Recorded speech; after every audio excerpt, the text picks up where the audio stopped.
È un'associazione nata da un anno, è un anno che opera sul nostro territorio, il nome dice tutto, è un nome molto positivo, Alberi, e lo colleghiamo alla felicità, e un'associazione nata proprio dalla volontà dei cittadini di curarsi del verde cittadino. Sta funzionando, stanno lavorando molto bene, hanno 1400 piante già in saccoccia e sta compiendo un anno di attività e noi oggi li abbiamo ospitati augurandogli tanti anni di lavoro e di crescita sul nostro territorio. L'iniziativa di Roberto Longo è stata veramente meritoria perché è riuscito a portare nella sua struttura, dove ha tutte queste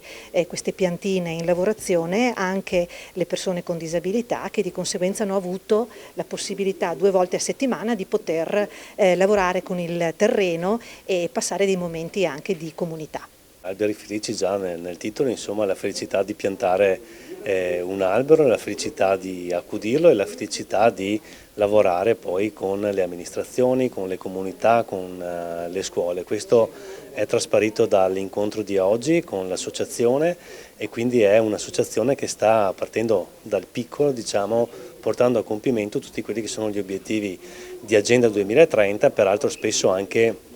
oggetto di attenzione da parte dell'Unione Europea, del Governo e anche della Regione Veneto con bandi anche di finanziamento. In questo caso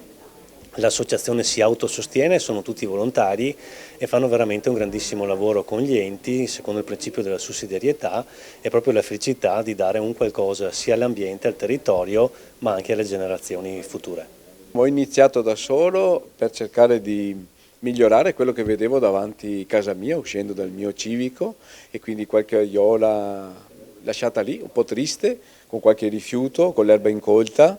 e ho iniziato a curarla come fosse la proprietà privata, diciamo, questo è il messaggio e quindi prendermi cura un po' così di questi spazi mettendo qualche albero, qualche arbusto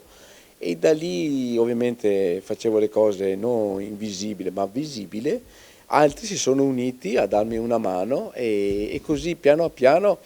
ho trovato molte persone disponibili a dedicare qualche ora la domenica mattina e sabato pomeriggio per curare gli spazi verdi del quartiere. Da lì, come un sasso quando se lo butti in un lago, l'onda si è allargata, fin tanto che abbiamo a un certo punto deciso di costituirci in associazione e quindi diventare un gruppo che porta un messaggio, quello che lei mi ha appena chiesto, che è quello di trasmettere agli altri, prendiamoci cura dello spazio verde che abbiamo nei nostri quartieri, rendiamolo bello, vigoroso,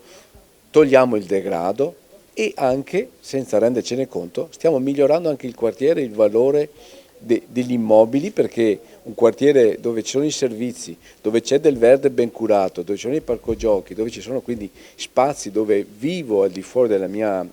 mura domestiche, è anche un valore economico che va a contrastare quel discorso. È un investimento, ma è un investimento anche economico e non solo sulla natura.